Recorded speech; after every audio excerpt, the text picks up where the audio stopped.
If I had $1 for every time people hated on MrBeast, I'd be richer than him by now. And that man's a billionaire. Over the past year, Jimmy's gone from YouTube's golden boy to the internet's favorite punching bag. And get this, his downfall didn't start with money or scandals or even a bad video. It started with clean drinking water. Yeah, somehow, the internet found a way to cancel charity. And what happened next? Honestly, it might be the funniest creator meltdown of 2025.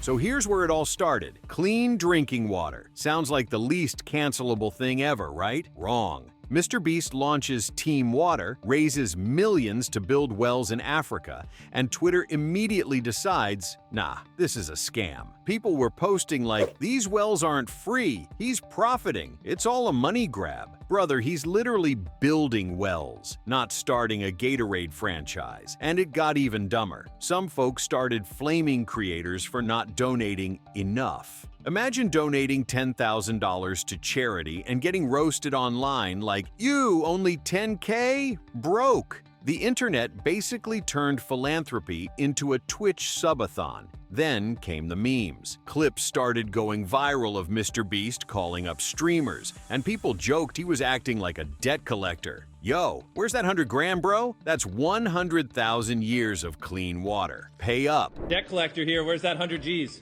Dude, what the hell?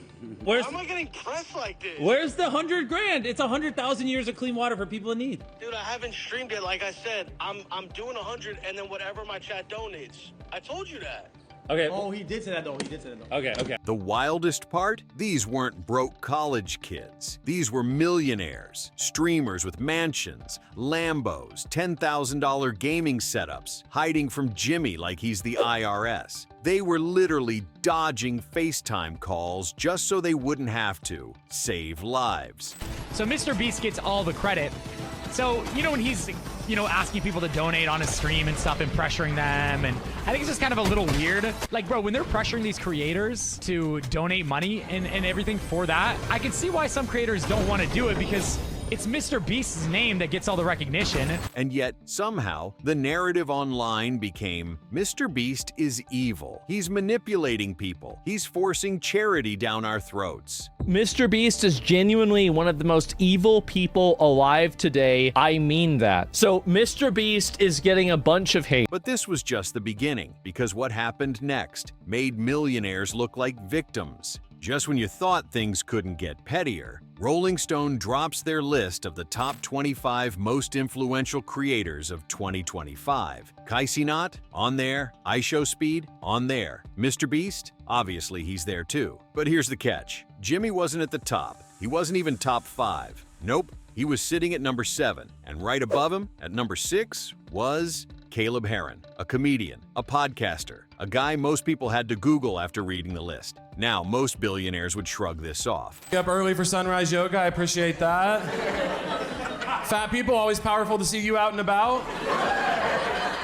You showed up here tonight. The seats could have been any type of seat, and you showed up. But not Jimmy. He hops on Twitter and basically tweets, so apparently this guy with 1 million followers is more influential than me? What did I do to piss off Rolling Stone? And boom, instant meltdown. Bro, you run the biggest YouTube channel in the world. You've given away more money than the average country's GDP. You've literally built wells, cured blindness, and fed nations. And you're salty because Rolling Stone ranked you 1 slot lower than a podcaster? That's like Elon Musk beefing with the local Best Dad trophy at a barbecue. The tweet was up long enough for screenshots, but not long enough for mercy. Twitter cooked him alive. He deleted it, but by then, the damage was done. And just like that, the internet decided MrBeast isn't just cringe anymore, he's insecure cringe. But if you thought random Twitter trolls were the worst part, wait until you see which YouTube veteran crawled out of retirement just to roast him. And this is where the shark started circling. The moment Jimmy deleted that tweet, people smelled blood in the water. And out of nowhere, a YouTube veteran we hadn't heard from in years suddenly rose from the ashes. Rosanna Pansino. Yeah, Cupcake Queen Rosanna. She saw her chance and went full sniper mode. Her first tweet? MrBeast mask slipping. Sorry, Jimmy. Caleb has something you'll never have. a personality. Boom. 280,000 likes, 8 million views. She cooked him so hard you could smell smoke through the screen. And then she doubled down. Imagine being a billionaire and caring about some random magazine list. Bruh. She basically called him Mr. Ego, and the internet ate it up like free Beast burgers. So I'm here to tell all of you that I will continue to talk about people's experience on Beast games because I am genuinely concerned about their safety and well-being, especially for the further future stages of the competition. The irony? Jimmy had just raised $33 million for charity, but nobody was talking about that. Nope. Instead, the headlines became, "Billionaire YouTuber cries over Rolling Stone ranking." Like, bro, you can literally buy Rolling Stone if you want. And Rosanna wasn't even the only one. Random accounts were ratioing him left and right. It was like the entire timeline turned into a roast session. And the wildest part? People who didn't even know Caleb Heron before this were suddenly ride or die fans, just because they hated Jimmy's tweet. But the kill shot didn't come from Rosanna. It came from Caleb himself, and he didn't even have to say a single mean thing. So while Twitter was dragging Jimmy like he just lost a rap battle, Caleb Heron didn't even break a sweat. No angry thread, no subtweets, no drama. He just posted one screenshot, Rolling Stone's list, a polite thank you, and sitting right there in the corner, MrBeast's deleted meltdown tweet. That's it. No insults, no paragraphs. Just pure finesse, and the internet loved it. Caleb didn't even need to roast him. His fans did all the heavy lifting.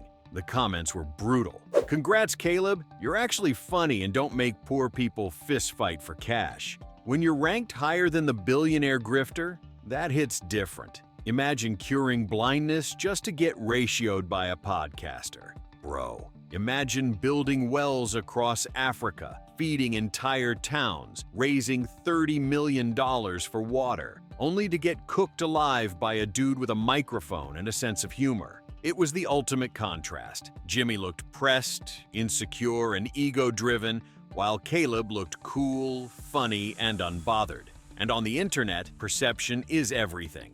One looked like a billionaire baby. The other looked like a chill comedian dunking without even trying. At that point, it stopped being about a charity project or a list ranking. It became a referendum on MrBeast's entire reputation. At this point, it wasn't about one tweet, or one charity, or one Rolling Stone list. This was about MrBeast's entire image. For years, Jimmy was untouchable, the golden boy of YouTube, the guy who gave away islands, cured blindness, built wells, planted trees, and made philanthropy go viral.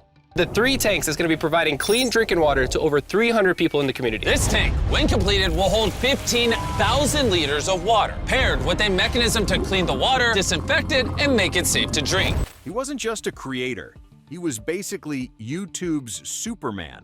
But now, the internet decided he wasn't Superman anymore. He was Lex Luthor with a thumbnail face. Instead of MrBeast saves lives, the meme became MrBeast pressures millionaires, cries about clout, and hides his ego behind charity. Even his fans started flipping. People who once worshipped him were now side-eyeing, saying things like, is he really doing this out of kindness? Or is it just for views? And the brutal part? Once that question gets asked, there's no good answer. Because here's the internet paradox. If you do good quietly, nobody notices. But if you do good loudly, people assume it's fake. And Jimmy built an empire on being loud. Giant checks, giant stunts, giant thumbnails, it's his whole brand. But when the internet turns on you, that exact formula starts to look shady. So instead of being the guy who changed YouTube forever, the narrative was slowly becoming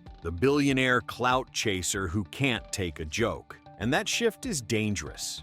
Because once the internet decides you're cringe, you can build 1 million wells, give away $1 billion, cure every disease known to man, and people will still clown you for one bad tweet. And here's the thing, this isn't just about MrBeast, it's about fame itself. The higher you climb, the more people wait for you to trip. Jimmy can raise $33 million for water in a month, but the internet won't remember that. What they'll remember is the one salty tweet he deleted in 5 minutes. That's the curse of clout. Every win gets ignored, but every slip-up gets screenshotted, memed, and cooked forever. You can donate millions, but if you whine about being number 7 on a list, people will call you a billionaire crybaby until the end of time. It's the golden rule of the internet. No good deed goes unpunished. If you're too humble, no one notices. If you're too loud, everyone hates you. And if you're MrBeast, well, apparently you can cure blindness, feed nations, and still get roasted by a cupcake YouTuber and a random podcaster. The lesson? On the internet, being perfect